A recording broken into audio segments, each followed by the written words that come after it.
lập rồi nạp tiền thôi. Ok cứ lập được thôi. Dạ.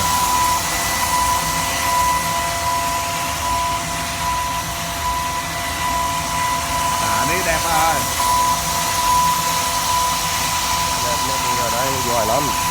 Anh còn làm cái món cắt kiểu luôn á, đá cũng nó cắt đẹp lắm.